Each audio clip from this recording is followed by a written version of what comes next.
How do you shape culture?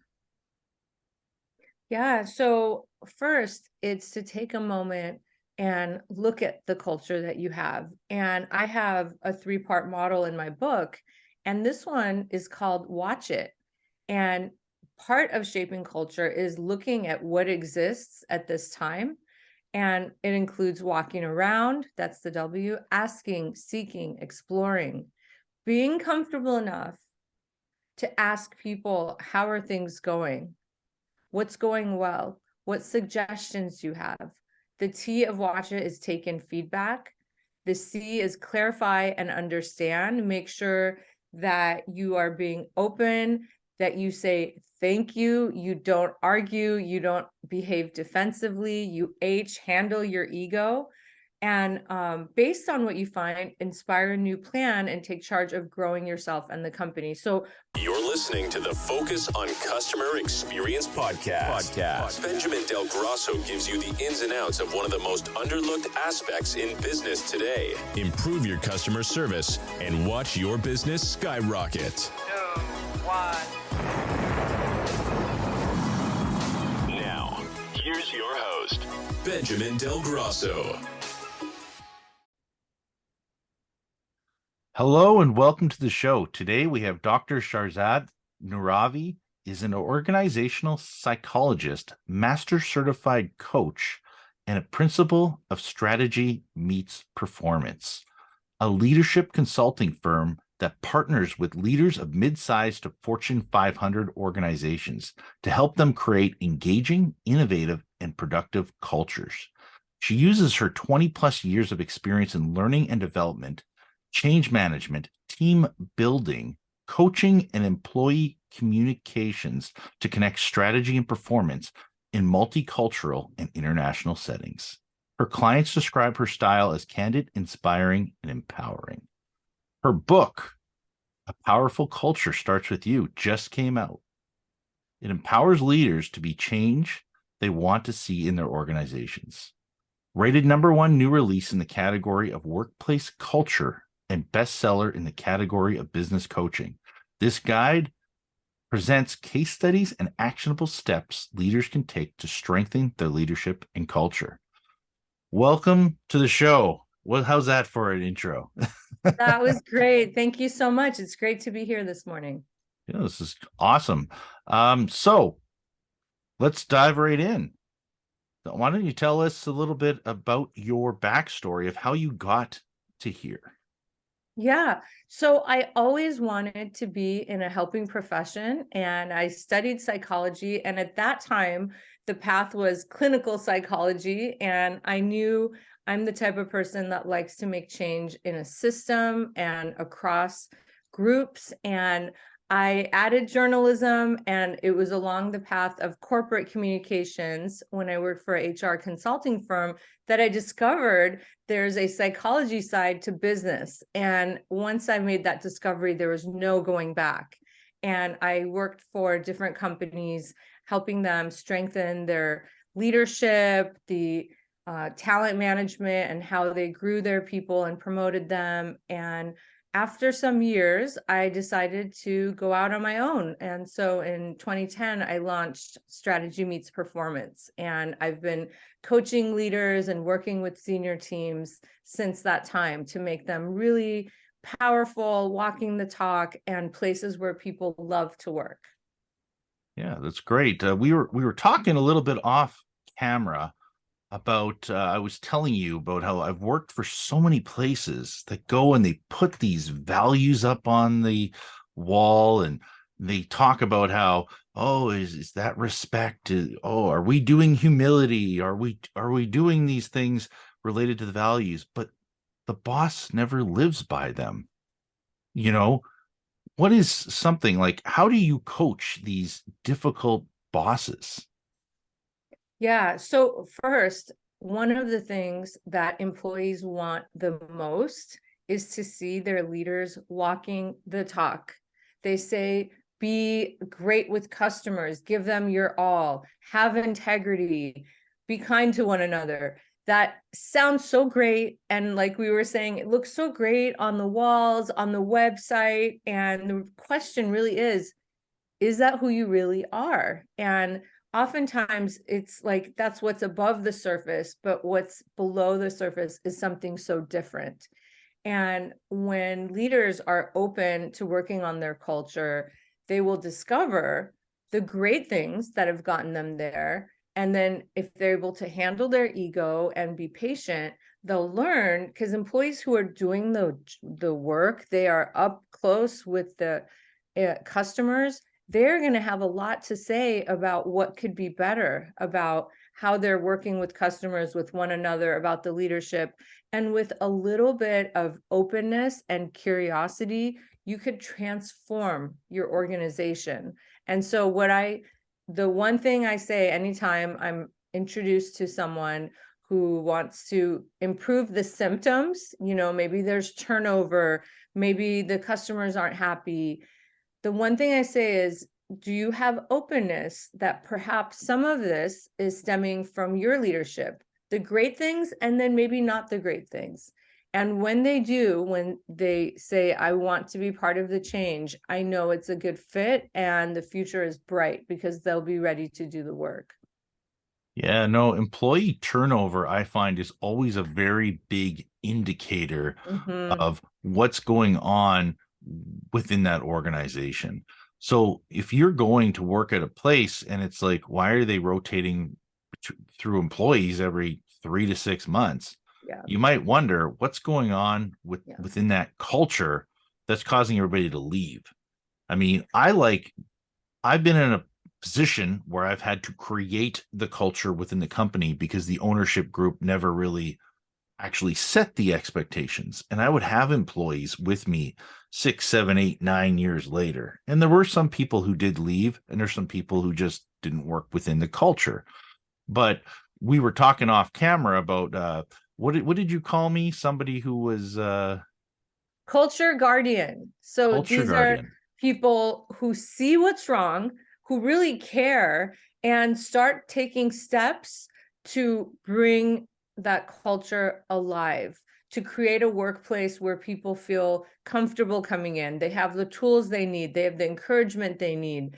And there are people that is just innate to them, to see a situation where people are not doing well, the customers are not being served well, and who says, I need to do something. And culture guardians are really important because they're like the eyes and ears of the organization. And as you were sharing some of the things you did in past jobs, sometimes the culture guardian is coaching up their own leaders and giving suggestions. And this is all very important. And again, when a leader is open, that's a gift that they have. Yeah, that's great. And I mean, that's why I realized about 3 years ago that there's no way I could work for anybody anymore. I just realized that I'm not in full control of my culture. I'm always living in somebody else's vision. I'm living in someone else's dream. And even if I'm trying to be a culture guardian and protect the employees and create this positive workplace, that sooner or later, I'm not the owner. They can come in and change everything just like that. And you have to respect that because that's who they are. It may not go with my values, and it may not go with what the actual company values say they are. But at the same time, you can't keep living your life as being a culture guardian. So now I'm in control of my own culture. So it's just a realization, but it's interesting because I haven't heard that culture guardian thing until we were talking off camera, which was pretty awesome. So how do you shape culture? Yeah. So first, it's to take a moment and look at the culture that you have. And I have a 3-part model in my book, and this one is called Watch It. And part of shaping culture is looking at what exists at this time. And it includes walking around, that's the W, asking, seeking, exploring, being comfortable enough to ask people, how are things going? What's going well? what suggestions you have. The T of watch it is take in feedback. The C is clarify and understand. Make sure that you are being open, that you say thank you, you don't argue, you don't behave defensively, you handle your ego. And based on what you find, inspire a new plan and take charge of growing yourself and the company. So part of shaping culture is taking time to look at the culture that you have. Part of shaping culture is making sure that you and your senior team are walking the talk. You're role modeling the behavior you want to see. It's looking at how you bring people on and how you offboard them. Sometimes leaders will bring someone on, and even if they have the worst behaviors, if they're high performers, they will let them stay. And that speaks volumes about the culture. It means it's okay to behave inappropriately as long as you are making the company successful. And that is something that is such a turnoff to people. And also, it's how do you behave when there's a crisis, when things go wrong? Because at the end of the day, people want you to be successful. They want to see their leaders who walk the talk, because it gives them, just all of us, think about it. It makes you feel content. It makes you feel secure. And every so often I run into someone who says, I love my company. And I know when someone says that there has been so much time and strategy invested in making the company such that a person would say that. And so it's like I talk about in my book, think of a plant or a tree. It needs to be constantly tended to. It's not a one-time affair. It's an ongoing relationship with your people and your customers. Yeah, so I actually talk about this lots on the podcast. I talk about implementing a listening culture, is what I like to call it.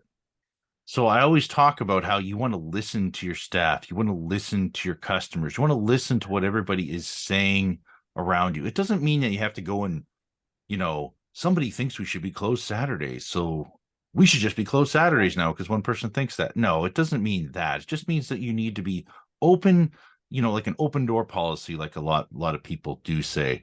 And I want to kind of talk about this walking the talk. So I was working at a company, and we literally moved all the way from Ontario. The whole family took this new job in BC. And a month and a half in, I was hired like, you're going to run both stores. You're going to be overlooking everything. And, let me know what's going on. So here we go. It's been about a month and a half. I walk into the owner's office and he's like, okay, so what did you find is wrong? And I'm telling my mom and my wife what I have to go tell the owner. And I go, you're the problem. And they were like, you're really going to tell him that? Well, he is. He's not leading by example. He's wondering why certain things aren't being done the way he expects it, but yet he'll go do the same job as them and do 1/10 of what they're expected to do. Well, how can he expect them to do it one way when he's not willing to do it the way the expectations that he's set? So if you're one of these leaders that's not, leading by example, you have to look at your own actions. Your actions reflect everything you do, right? And the other thing is that you brought up there was the high performers. And I've been guilty of this. I've worked many jobs where I've been a manager, and I've had people where it's like, man, they sell like $1 million a year. If I fire that person, like, it's going to destroy our whole business. But then I'm watching, oh, the technician's quitting because of him. Oh, my receptionist is That's quitting already from him. destroying your business The and assistant costing you manager. money. Oh yeah, and people just so I've had those concerns over the years. And then now I've been at that point for quite a while now where it's like, if that person is destroying your culture, they need to go. And I'm looking at bringing on a business partner right now. We're in advanced negotiations, I guess you could say. And I've made it very clear to the other business partner that like everything will be 100%, will be hired off values. We're firing off values. Mhm. Everything is ran off of that culture, which means we're not hiring somebody for a skill. We're hiring somebody based on whether they fit our values and they can be coachable and learn those jobs. So, yeah, you've comments. Well, here's the thing. When you're very clear on your values, and I recommend no more than 5 because everyone should be able to just list them off quickly. Good. And when you're very clear on them, everyone knows them. You're using them in everyday language. You're using them for people to give each other kudos. It is something alive. So when that's the case and someone new comes, people will tell me, I know in 2 weeks, we all know if this person is a fit or not. And to your other point, that's the title that I made my book, because it literally is about the openness the person has and agreeing and accepting that what is great is likely from their leadership, and what could be improved also stems from their leadership. A powerful culture starts with you. It's your openness. It's your ability to listen and take in feedback. And where it makes sense, you don't, like you said, implement every piece of feedback, but when you start seeing a theme, when you start seeing how it's impacting the business negatively, you decide, we're going to change this system. We're going to change how we serve our customers. We're going to change how the functions work together. Oftentimes, there's these weird silos that happen. And a silo is when you, on a farm where you have all of the grain and you are storing it away in these long, huge cylinders, and they're all next to each other, and one has nothing to do with the other. And when you see that in the function of an organization, it's a recipe for disaster. So if you have your sales folks making a promise to customers and not talking to production, now you have silos and they are not communicating. They're not on the same page. Orders are not being met in the time promised. And so it is very important as an organization to make sure that cross-functionally everyone is getting along and on the same team, on the same page. Because if you're not, it's confusing to employees, it's very confusing to customers, and it impacts the bottom line when there's mistakes made or things aren't handled in the right way. Yeah, we're gonna switch gears. We're still gonna talk about culture, but a lot of people and a lot of the listeners probably can relate to this question. Are employees at their peak productivity in virtual environments? Because we're in this new world today, and I'm very curious on your take on that. Yeah, great question. I think so many people, from the research I've read and the clients I've worked with, have become more productive as a result of being virtual, because there is more time in the day that they're saving. They are doing things they love. Those couple hours you might have been commuting, they are taking care of their family, maybe themselves. It's so many people have said, I feel like I'm so much more productive. And so many companies thrived during the pandemic. They actually did better than before. So I would say yes. And there is a need to, when it's done in a meaningful way, bring people together. And I've had a lot of questions in the last few months where people say, look, I like that we have to go in a couple times a week, but it's not meaningful. So many people tell me that their companies have created a policy where you go in twice a week, but there's no one necessarily there. And they'll say, I'm sitting in the office, sending the same emails, having the same Zooms, except I'm just dressed up in an office. There's not anything special going on.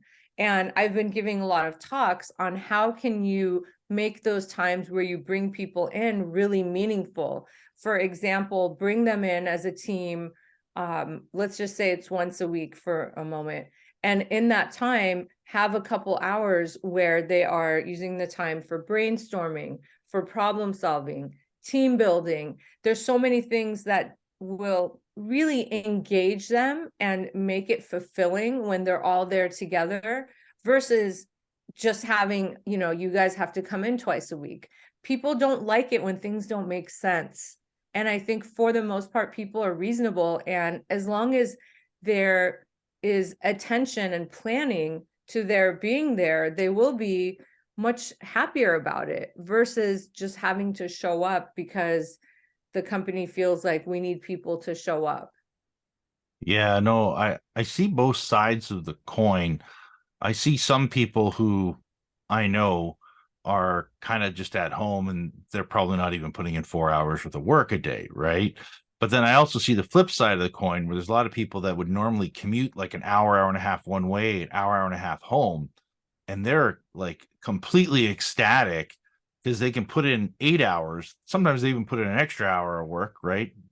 Because they're just like, it's saving me all this time. I don't have to worry about I have to leave right at 5 and is traffic can be backed up so that I can't get the kids from, the child care center on time. Like just so many different obstacles that they like.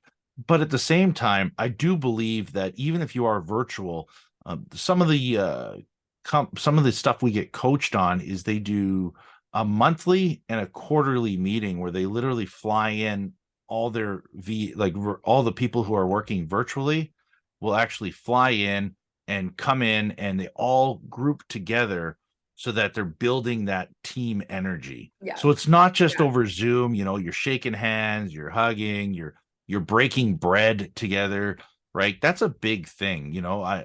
I mean, I would say the one thing about me running a business from home, because it's a home-based business, the one thing I would say that I miss the most is the water cooler talk, which is funny. Like a lot of people think the water cooler talk is just a waste of time, but a lot of times you're getting to know those employees on a personal level.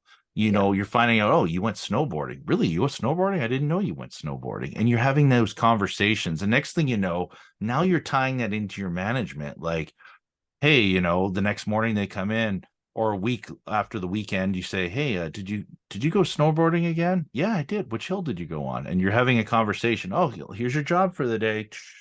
But now you're creating that personal connection with your employees as part of your leadership. So that's the only thing that, when you're virtual, it's not like you're going to log in and have a virtual water cooler conversation. Maybe companies do that. I don't know. They do. I absolutely agree that bringing people together is so important. I was saying this for years before the pandemic happened. I would be working with companies that were even across the border from one another, where they had production here in Tijuana, Mexico, and then the sales team was in San Diego, literally 50 miles from one another, and they'd never met. And when you meet and you build relationships, then problem solving together is very different than when you don't know each other and you just see, oh, that person is nagging me again. And you don't have that relationship to really talk to one another and work together. So I've always said, it's great to have virtual work and flexible work, especially for people with families. It makes things easier, but you also have to make meaningful ways for people to come together.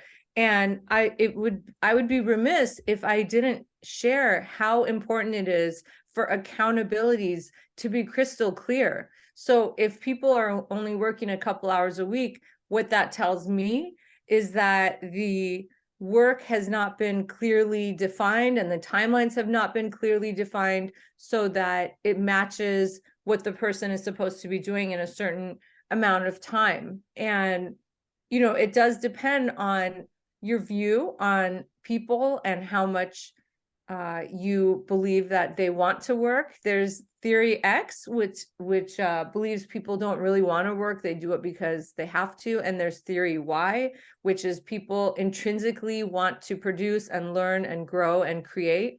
And so if you have a view on people that generally, yes, we all work because we need to earn a living, but that people want to learn and grow and collaborate, and you create parameters around it and goals where people know what's expected of them and their colleagues. Most people are adults and they do want to do good work. And when you let them self-organize, they will do that. So it also goes back to our philosophies as well. Nice. So I got one final question for you here, and I think this is another one everybody's going to be able to relate to. What are the top ways to engage millennial employees? Yeah. So how about starting with walking the talk? I mean, this generation is so clear on who they want to be and what they expect from their companies, and they're labeled as being demanding, wanting too much, wanting to grow too quickly. But I think there's so many amazing things about them where they are clear about wanting leaders to walk the talk. They're clear about wanting learning and development opportunities. That's really important to them, as it should be. We should be providing those things. They're very great at collaborating because that's how they've grown up, working in teams and groups together. So if you understand the generation you're working with, rather than judging them, I have so many times people say, oh, this generation is driving me crazy. But the generation before us said that about us as well. Oh, yeah. And I remember people saying, oh, these Gen X, they want work-life balance, and as if it's a crime. And millennials, every generation takes it to the next level, right?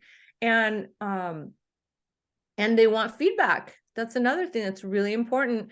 And we do this thing where we say, oh, this person needs too much hand-holding, and as if it's the most negative thing that a person, until they get off their feet, that they launch, might need a little bit of extra coaching or mentoring. And I think the word hand-holding should be positive, because it means you are just for a bit of time guiding someone along until they thrive, and then they'll be holding other people's hands and lifting them up. So those are some of the things that I know are very important to millennials, is that feedback, that learning and development, seeing that their leaders are walking the talk, that the company is doing things to give back. All of these things make a difference, and they have a lower tolerance for negative cultures. And that's not a bad thing, because it makes leaders take a look at their cultures as well. Yeah, like you were talking about hand holding, and you were saying also that, but if you give them time and invest time in them, getting them ready to thrive, this is all part of your culture as well. Because if you train them properly and train them built based on your values, then think about what's going to end up happening. You're going to be able to take that employee, and that employee is going to be able to train future employees because you've already done a good job of nailing it. And it's funny, for many years when I was younger, I always thought, like, man, why does we just fire this person? It's been a month and a half. They're driving me wild. And I just go, you go nuts and you just want to fire everybody. But then it always seems like around that 3 month to 6 month mark, it's like everything starts kicking in. They start getting it. And then you're like, okay, how do we build off of this? How do we continue getting this employee to grow, right? Do we get them reading books? Do we get them, in some sort of leadership training? Where should we go with them so they can continue to grow within the company? And that's, I think, the big thing is, many years ago, like 20 years ago, I wanted to like fire everybody really quickly. And I've realized the last 10 years that you just have to be patient with everybody. Everybody learns at their own pace. But if you are giving them the right information, they will help you be successful as well as an owner. That's at least my opinion. That's absolutely right. I mean, when you go into a new job, there's this learning curve, and giving them mentors, spending time to coach them, rather than just, people sometimes say, they just throw me in the water and whoever could swim is who will survive. And there is a point that the person needs to start taking risks and have courage and do the things they're trained to do. But it's important to spend some of that time coaching and mentoring and onboarding and making sure that they have that they build relationships with people in other functions so that they can thrive. And it's so expensive when someone leaves, whether it's a high performer or a new employee, because Now you have to start the recruiting process all over again. You have to get them up to speed all over again. So to be able to hire properly with the right skills and values, I 100% believe that values should be incorporated into the interviewing process. Other people should be involved, and making sure you're doing your best to bring on the person with the right skills and the right behaviors. That helping them thrive in the beginning will be so important. It really sets the stage for how they'll do later. Oh, thank you. So, how do you have any final words of wisdom for our listeners? And also, how do they get in touch with you? Thank you. Yeah, final words of wisdom are to be open to look at your culture and get feedback. Second, to create a coaching culture, which I call Drive It. And last, to walk the talk and make sure your senior team is totally aligned, even though they may be arguing about something, to come to a solution, agree that everyone will drive the same initiative in the same way is so powerful. And my website is Strategy Meets Performance.